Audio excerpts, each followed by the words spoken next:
Yo, so today's video we're going to be talking about Team Affinity's Stage 1 here in MLB The Show 21 Diamond Dynasty. Specifically, in my opinion, the best and fastest way to be completing these team affinities. Down in the comment section, maybe let me know if there's anything else you're struggling or wondering about for MLB 21. I could try to make another tutorial video for you guys if there's anything else that you want help with within MLB The Show 21. Let me know down in the comments. Going for 300 or more likes in this video, 100 or more new subscribers today. Feel free to check out anything in the description, especially Twitch, Twin Gaming TV, for some daily MLB 21 streams. Real quick before we hop into what I think is the best way to complete these team affinities, I just kind of want to explain how they work because they are a little bit different than they were in MLB 20. So in MLB The Show 20, they had 30 different team affinities, one for each team. This year, in my opinion, it's a lot nicer. They have it set up by division rather than each team. And then just like each team was last year, this year it's kind of a mini program where you can earn team affinity points and eventually work your way towards the end.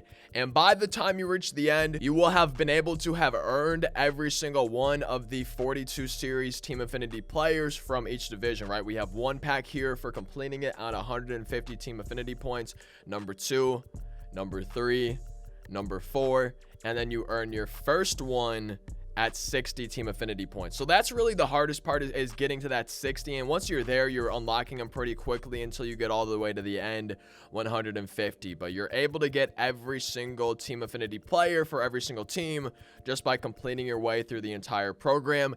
And that's the way it is for each division. If you go into any of the divisions team affinity, we're just going to stick with the AL East like we've been doing so far. And you're on this screen. If you press down on the D-pad or go down with the analog stick, you just go down, you can see the missions and everything that you are able to do to earn these team affinity points. We'll just go through each one right now, and then after that go through which one I think is the fastest and just overall best method. So we have missions, and these are repeatable, right? And something that's really nice is they have offline, they also have online, right? They're both repeatable. So if you're only playing online, you can keep getting innings for that, but you can also grind out offline. That's going to work for Conquest extra innings, as well as play versus CPU for offline modes.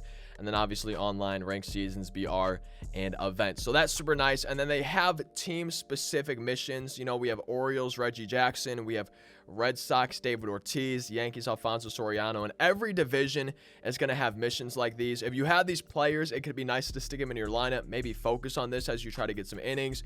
Maybe focus on those if you're going into Conquest, something like that. Just stuff to do to be knocking out to give you extra progress. These aren't going to be the main way you get your team affinity done, but it's going to be extra progress for you. And then the next thing is moments.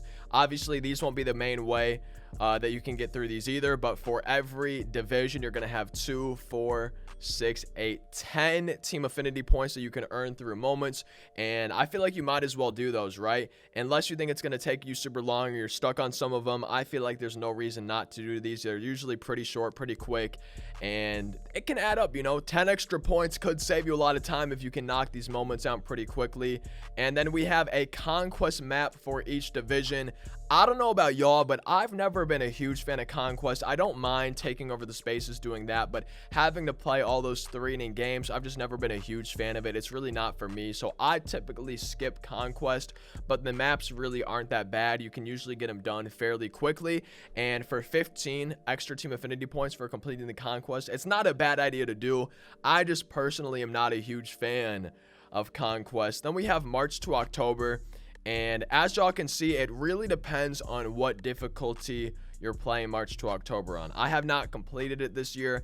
I don't know how long it takes. I'm pretty sure it should be quite a bit faster than in previous years, but I still don't know how long it takes. You can see for beginner, you get an average of 42 points, and then dynamics just going to be based on your average difficulty, right? Rookies 44, 54 for veteran, 64 for all-star, Hall of Fame, for 74 for Hall of Fame, I should say, and then 84 for doing legend. Now with that being said, it all depends on how you do in the playoffs, right? The more series you win in the playoffs, the better you do throughout the season, the more you'd be getting from March to October. And for me personally, it's similar to Conquest. I just don't really enjoy March to October that much, especially doing it multiple times. So I usually skip out on it. If you are a fan of March to October, this can be a great way to get the team affinities done. You get a lot more points compared to last year for team affinities through MTO, but it's just really not for me. Collections are really nice, but I don't know about y'all. I don't have collections done, right? I'm not really close to a lot of collections. There's teams like Orioles where it's super easy to collect them, and there's other teams like that where it could be nice to get a few extra team affinity points, but usually the cheaper a collection is, as y'all can see here, you're only getting 3 for the Orioles and then 7 for the Yankees. So if you have collections done, awesome, that's great. But if you don't have these done like myself, it's no problem. It's not a big deal at all. And then there's also exchanges. You can exchange for every program. I assume this resets each season of the team affinity programs, and you can have 5 team affinity points for the first tier, then 10 more for the second tier, and then 15 for a grand total of 30. So you are limited on how many you can exchange this year. I would assume that's going to last the whole year, resetting every time there's new team affinity rewards dropped. But last year you could just do exchanges over and over and over. This year it's capped at 30 team affinity points. But what is repeatable, similar to last year, is the showdown voucher. And that is what I recommend for completing these team affinities. For every successful showdown, you get 5 vouchers, each of them worth 3 points, and that makes 15, which is 10% of a team affinity. So it's going to take you 10 showdowns to complete one division.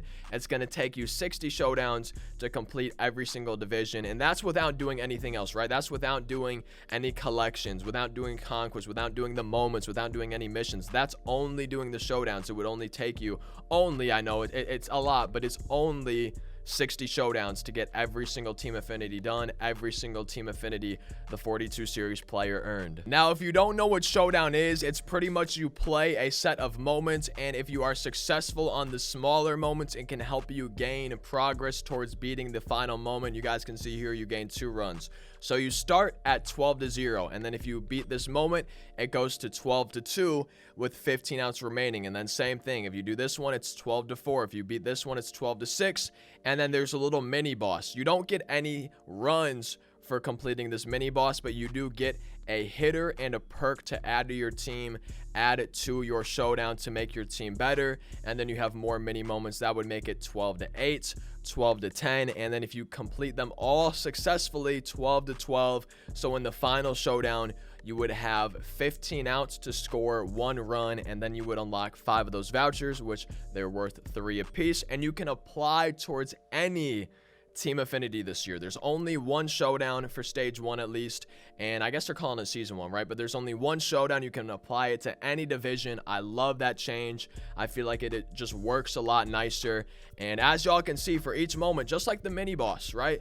For each moment, you can unlock a hitter and a perk, a hitter and a perk, a live series hitter and a perk, right? For every moment you complete, you're getting those runs, but you're also making your team better and hopefully making the future moments and the final showdown a lot easier for you when you get to them. I know showdown isn't for everybody, but compared to last year, maybe I'm crazy, I feel like this showdown is a lot easier. As y'all can see too, if you look at the difficulty, everything is on veteran except for the mini boss, which is on rookie difficulty. So we love to see that. We love it on the easier difficulties. That does make it easier. With all that being said, again, I know showdown isn't for everybody, but I would advise at least giving it a try. You know, maybe you struggled with showdown last year, at least give it a try, see how it goes. And I'm going to show you, after I stop talking here in a sec, I'm just going to show you a clip from my stream on Twitch just of me completing each moment and then the final showdown, just kind of the successful stuff from it. And I obviously have a lot of experience under my belt, but I kind of flew through these pretty quickly. It took me, I would say, between 20 and 30 minutes from the start of the draft until I completed the team affinity. It took me between 20 and 30 minutes, and that's with talking into chat. That's with kind of some pauses in between, not going as fast as I possibly can. So even if we round up to 30 minutes, that's going to take only doing showdowns, only doing 60 showdowns to get every single team affinity done. That would take only 30 hours. If you spread that across an entire month or even 2 months, right, that's an hour a day for a month or 30 minutes a day for 2 months. And that's without doing any moments, without doing any collections, without doing any of those missions that you're probably going to get naturally through playing Diamond Dynasty. So by doing Showdown, you're saving yourself a lot of time with having to do extra grinding, with having to do March to October. I feel like this Showdown just goes a lot faster than any of the other methods, and I feel like it's as easy, if not easier, than any of the other Showdowns that were in MLB 21. With that being said, though, again, I know it's not for everybody, but here are some clips and some highlights of me getting through the Showdown for the first time. Get out of the jam without giving up a run. There's to chase enough. It's going to be in there till the 26th, Gilster. Now we need to tally 4 total bases without giving up a home run. I don't think I focus enough, honestly. There we go, Gallo. We got it done. Next moments. Tally 2 hits, including 1 extra base hit. There we go. That's big. We needed that one. Insane. That's so nuts. Overcome a 2-run deficit before reaching 10 outs versus Jake Arrieta. Okay. Oh, nice, nice. It's crazy. Hey, we won already, chat. 2 batters in and we win. Get on base 2 times, chat. 2 times. Dude, Kyle Lewis has a good swing. Oh my god. I'm right on that. Let's go, Yasmani. We need 2 extra base hits now. There it is. There's 1. All right, now we just need 1 more extra base hit. Yo, this Kyle Lewis card is insane. Oh, man, that was destroyed. That's got to be it. There's no way that's not a hit. Yes, sir. There we go. Perfect. We needed that. I'm going to just skip to the final one. I don't care. Beautiful. We got to move it gently. Oh, wow. We scored a run. Now all it takes is a home run for us to win it, but I like having the winning run on base. Maybe not. Maybe I'm not scared. GG. Let's go. You get 5 for the showdown. So, yeah, you get 15. So, it's going to take 10 showdowns per division, which I feel like is not bad at all. I hope this video helped at least one person out there. That's the reason I'm making it, is just trying to help some of you guys out. So if you have any other things or questions that you're wondering about for MLB 21, maybe leave them in the comment section. I could try to reply, or maybe make a video if I see a lot of people talking about the same things. Or if you have any Team Affinity questions, feel free to leave those in the comments as well. I'm happy to try and help. Like, comment, subscribe, all that stuff in the description. I hope this video helped you guys. Like I said, I hope you have a fantastic rest of your day. Thank you so much for watching. I'll see you next time.